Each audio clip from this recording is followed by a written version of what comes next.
On this episode, we are featuring none other than Joe Fox. Hi. Hi, how does it feel to be on the podcast? I feel very honored. Yeah? I feel like a celebrity guest. You're definitely a celebrity and you're definitely a guest. So that makes you a celebrity guest. Slay. Today is March 18th, Saturday, March 18th. Yesterday was St. Patrick's Day, and what did we do? Honestly, nothing. Yeah, nothing. I had midterm assignments. Yeah. So I did those. Not fun. I'm not working anymore, so I just stayed at home, and we were gonna record yesterday or Thursday, Yeah, Thursday. but then we just weren't feeling it, so that's where we are now. What did we do on Thursday? We went to the Milwaukee Public Museum. Mm-hmm. It was really fun. The Public Museum. We saw lots of things. We saw fossils. We saw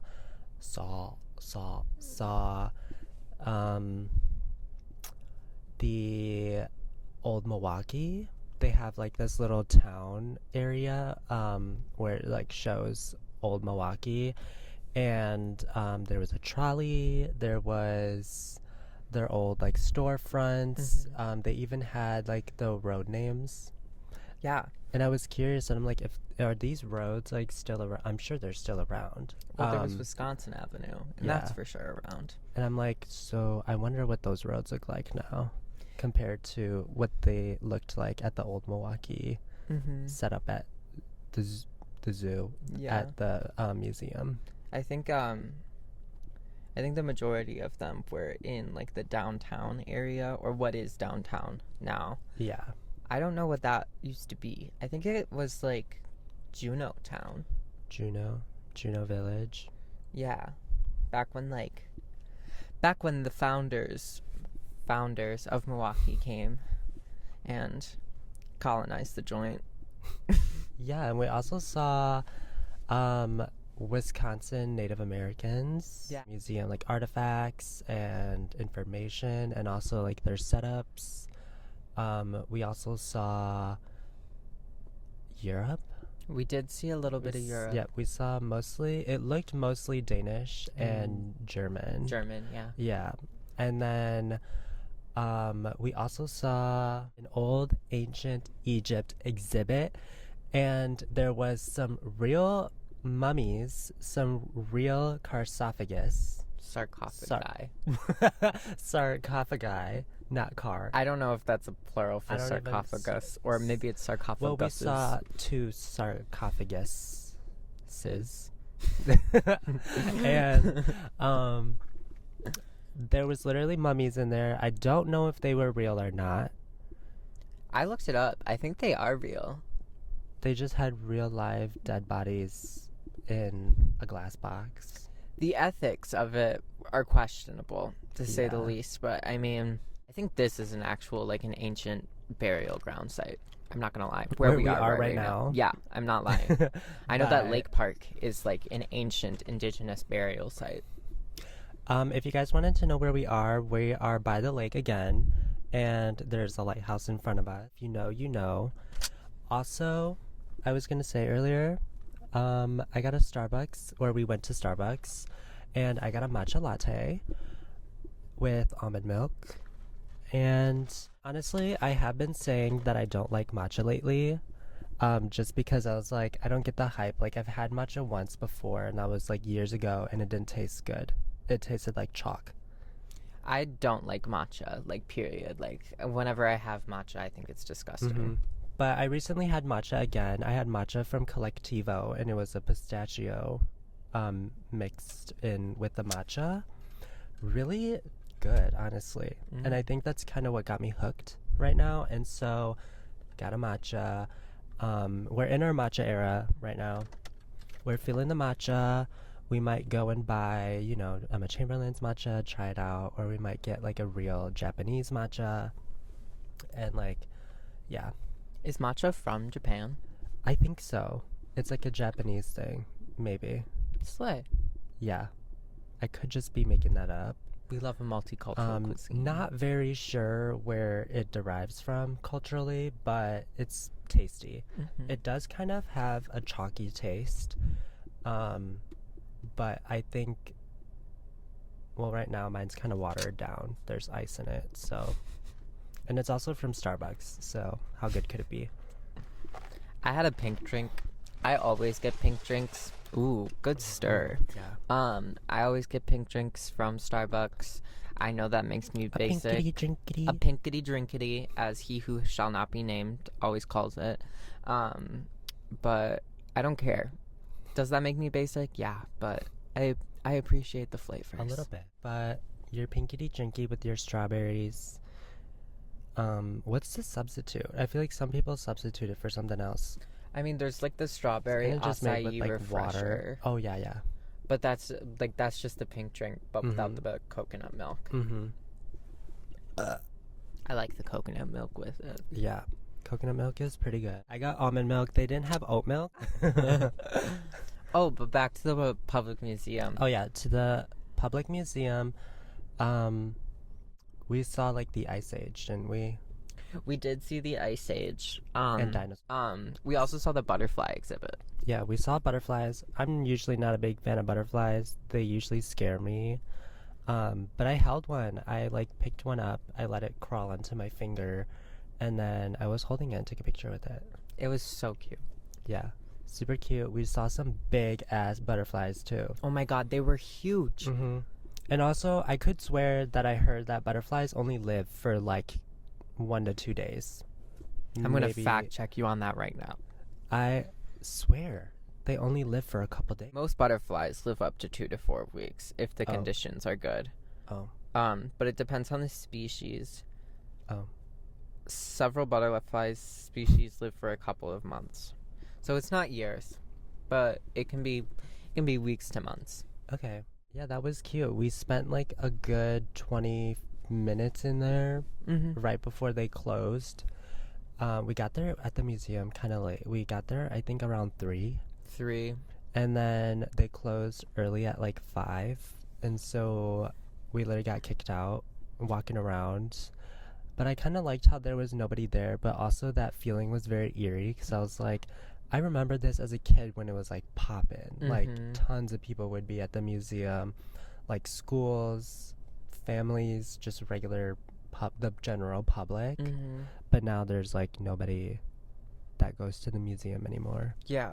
The last time I was there was probably for like a field trip or whatever when I was in elementary school. Yeah, literally same. And then coming back again as like, I hate to use the word adult, but I guess that's what I am now. Going back there as an adult, it was kind of like a bittersweet experience. I'm not gonna lie. But I think that's something that a lot of people should do, like go back to like childhood places or like childhood memories and relive them. Yeah, I kind of felt like a child again because they had all that stuff that you could like open up or like to read facts or like to push the buttons and it'll like speak to you or like make noises. I thought that was super cute. And there was some kids there that was super cute too. That was very cute. There was this one kid who kept on like running around and the parents were trying to like chase after him, but he was in his own world. That was me when I was a kid. Same. Oh, one more thing about the museum. The canopy area, like the Costa Rica canopy area. Oh yes, yeah. That one was super cool. We went to Costa Rica. Didn't you see? We went to Costa Rica.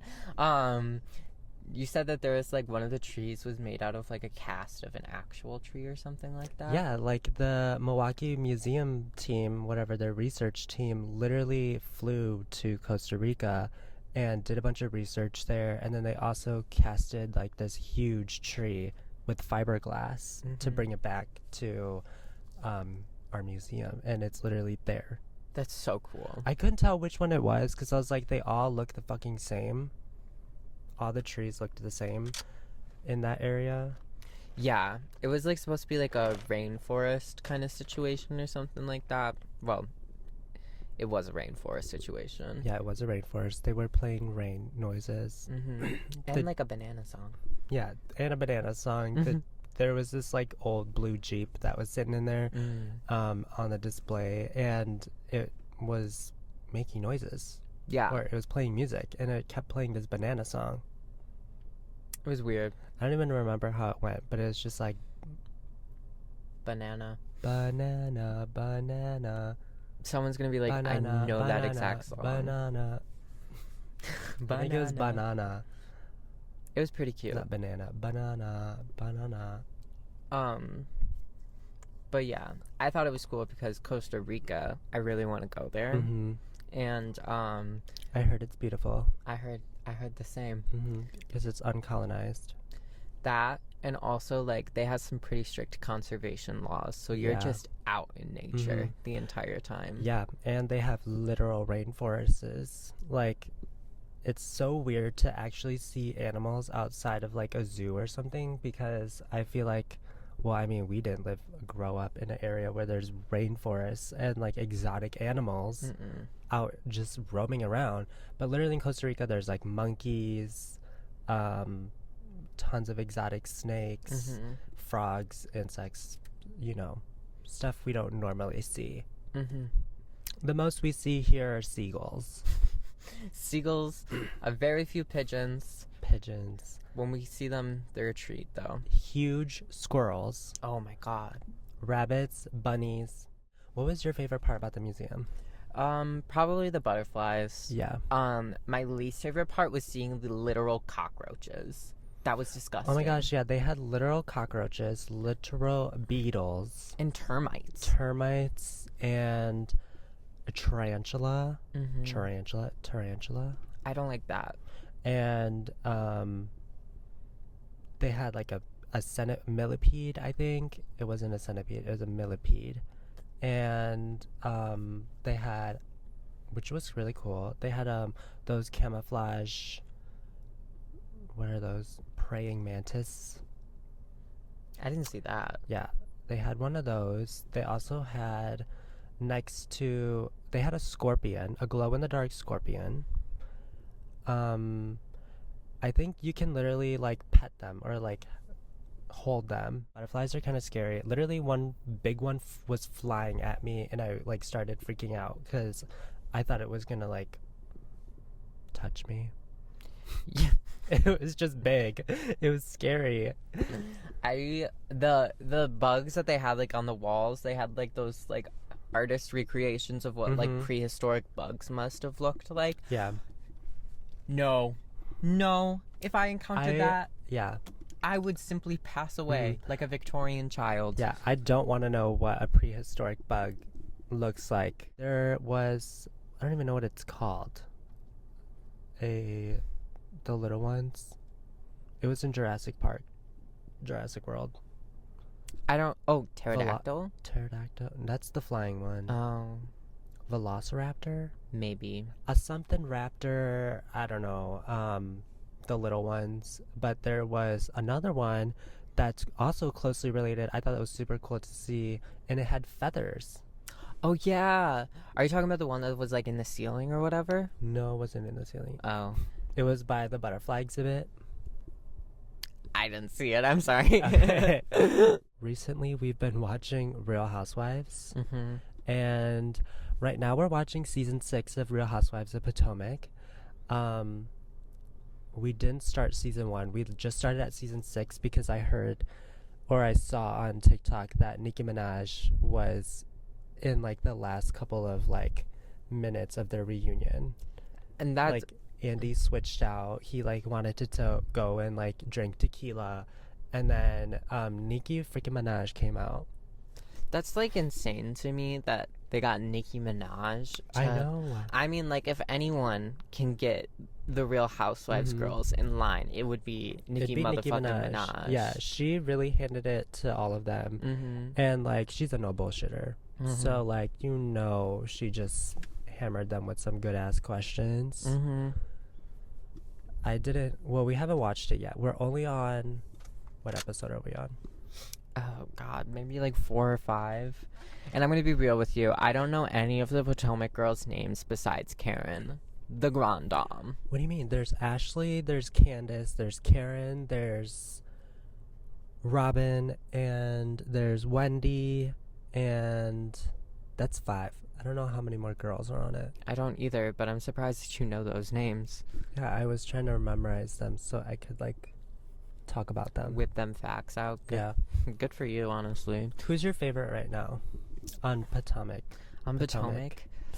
Potomac. Oh, that's a good question. I mean, Karen has the funniest sound bites by far. True. Karen is like, I mean, she's old, so like she's really funny, and I think if you get her humor, you get it, and if you don't, you don't. Yeah. Mildly offensive, always trying to say something out of pocket. Yeah.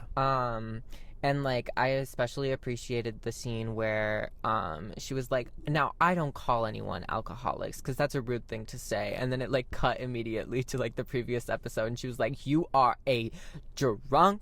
And what, oh my god, there was that one line, she's like, I would never call anybody a drunk, that is so mean, or whatever. I don't know what she said, but she's saying something like that.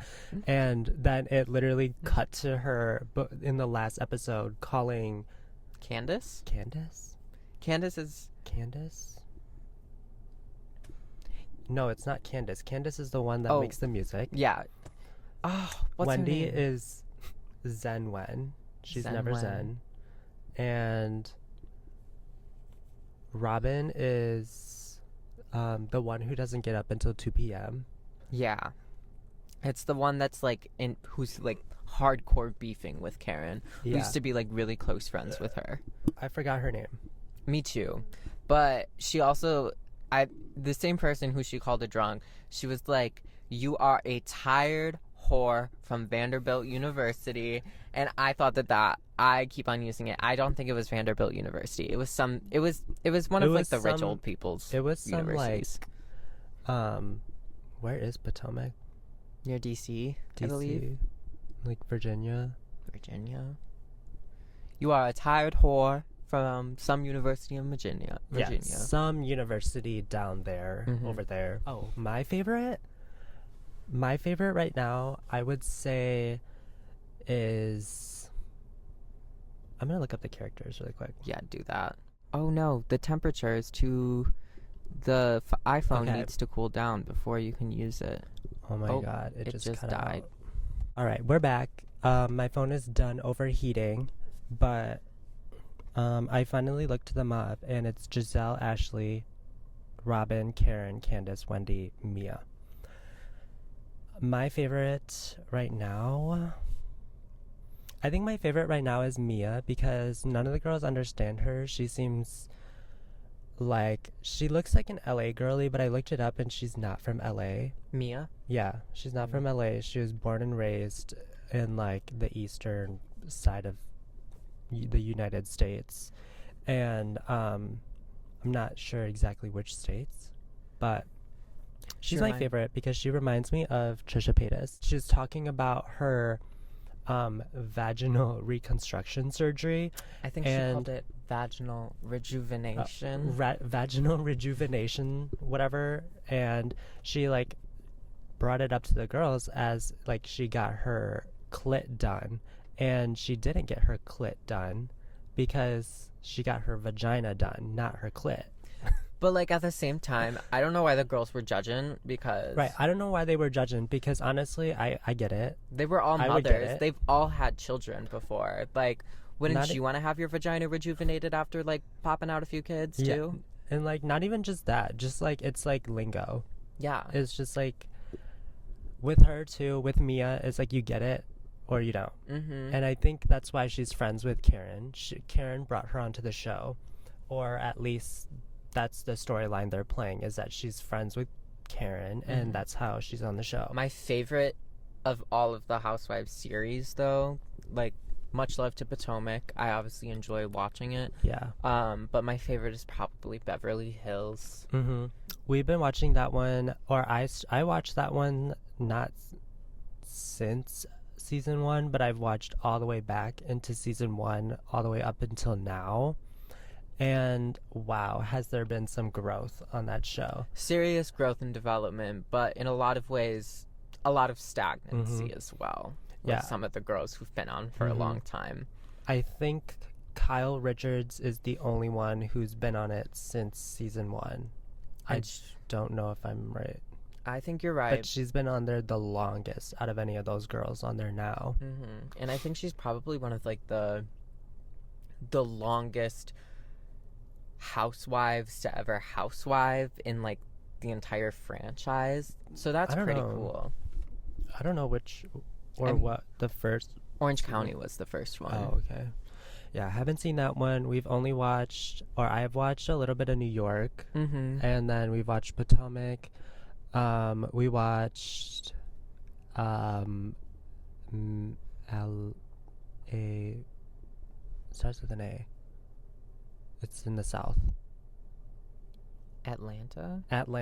We've Real watched Housewives a little of Atlanta. Yeah. And Beverly Hills. Also Dubai. Yeah, and Dubai. Dubai got a little bit boring, not gonna lie. It wasn't that interesting. I feel like they were pushing storylines too hard. But like Dubai was cool, in the sense that it was like kind of like a glimpse into the lives of like very rich people who don't live in the United States. And Dubai people do rich better than rich people in the United States, I would argue. Yeah, those people got money.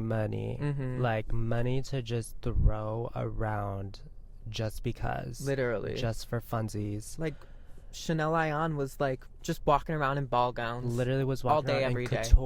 couture ball gowns. Just because like she came to lunch in like a massive gown straight off the runway. And she would like gift people random things all the time. The most random things. She gifted one of the girls a goat. But that was like in her culture, according to her, like a very good thing to gift. I don't remember where she was from originally. Someplace in northern Africa, I believe. I don't remember the country. She was another one of those girls who was like, I started from the bottom, now I'm Beverly Hills. Gosh. Let's talk about Beverly Hills. There's Crystal. There's Dorit. I don't know if Diana's staying. I don't think she's staying. No. Sutton. Sutton's funny. So there's Garcelle.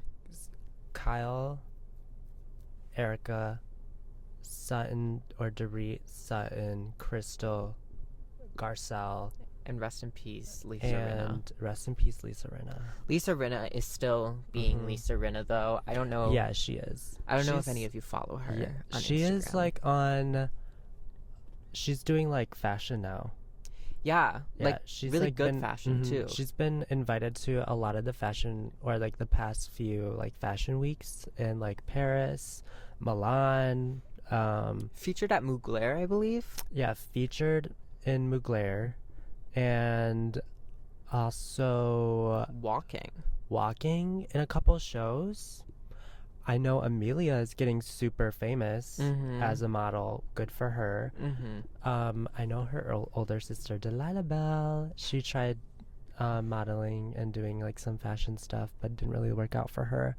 And so now she released a song. Yes. My thoughts on the song. Not the best song. I will say her vocals are pretty good, and I like the mix, but it was just like, to me it was giving very much celebrity, like my daddy paid for a songwriter kind of energy. It was. It was giving like, oh, I have the resources and the right people to do this, so I'm gonna do it. The promo, not that like she's the best singer in the world. It just felt like she was able to do it because she had the resources and the right contacts to do it. Definitely. The promotions for it, good for her though. The promotions were giving out some good aesthetics, I will say that much. The fashion on point, the visuals on point. The song itself mediocre at best. I'm so sorry. But to speak on Lisa Rinna a little bit more, she is by far my favorite housewife of not just like Beverly Hills, but like the entire franchise in general. Oh, in the entire franchise? Oh, definitely. I can't pick. It's too hard to pick from the Beverly Hills girls because I'm like, I really like Kyle, and I really like Erica, and I really like Lisa. Yeah. It would have to be those three if I had to pick a couple, Mm-hmm. or if, yeah, I'm gonna pick a couple, and it's gonna be those three. Because, well, Kyle, she's the OG. Yeah, I'm so surprised they got Kathy Hilton to go on the show. Me too. Do you remember in the elevator when I was dressed up as Paris Hilton and you had to like hold my wig back? Your wig was like falling off. It was halfway off. You were like hunched over, about to fall asleep, like knock out on the elevator floor. And then we had to walk up the street to the car because that's where we parked it. Mm-hmm. And I think Allie took a video of me running after me, and I was like, just do that TikTok. You're like, Kim, because I was dressed up as Kim Kardashian for Halloween. Met Gala Kim Kardashian. Met Gala, to be Balenciaga. precise. I made it myself. Yeah, if you didn't see it, I think it's on my Instagram. Mm-hmm. It was a good night. Mm-hmm. I don't remember. Back to Real Housewives, though. Kyle Richards on the show for so long, literally emotionally abused throughout Literally. Oh, I was gonna say, that's why I feel like, I think, well, they kicked off Lisa. Yeah. Because she was getting too rowdy with them. And I think, well, literally, some of the girls were saying, like the past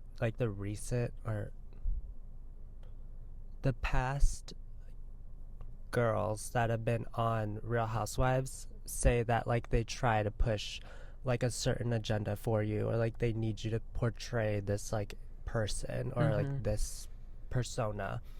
And I feel like for Lisa, I feel like she was also getting so tired of it, and like you could kind of tell throughout later seasons where she's on, she kind of just like stops talking. Yeah, she stops talking.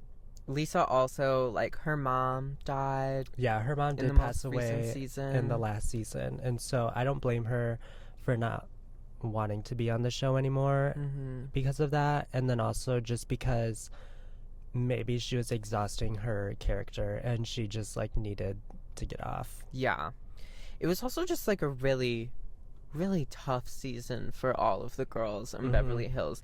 Dorit literally had an armed robbery happen at her house. Her kids were in the house at the time. She was the only one there. Yeah. There's a lot of speculation about it. There was so much speculation about it. They were saying that it was fabricated or whatever you call it, and I was like, no, I don't think she would do something like that. Yeah, I think all because like the thieves like left her phone or told her they would leave her phone like at the front door. I just don't get I just don't believe people when they say like it was staged, because like no thief would do that. And I'm like, and I'm also like, they would. That's a built-in tracking device. Why would a thief want to keep that phone? Maybe they would smash it, but like, I don't know. I don't believe that it could have been staged. Not only that, but just like, why would anybody in their right mind stage a fucking home invasion for TV? These girls live crazy lives. They don't need to stage. I mean, they can stage their fights all they want to like make some drama. Yeah. But like the stuff that happens to them, like externally, like just like life stuff that happens to them, that's all real, in my opinion. Okay, well the camera just died again, so I think that's our cue to just like wrap it up a little bit. Yeah. I mean, I think I finished all my thoughts. Okay. I think that this warrants another episode of discussion, though. This does warrant another episode of discussion. We'll be back to keep talking about the Real Housewives and more about what we're just doing in our everyday lives. Thanks for tuning in today. We will see you on the next episode. Bye.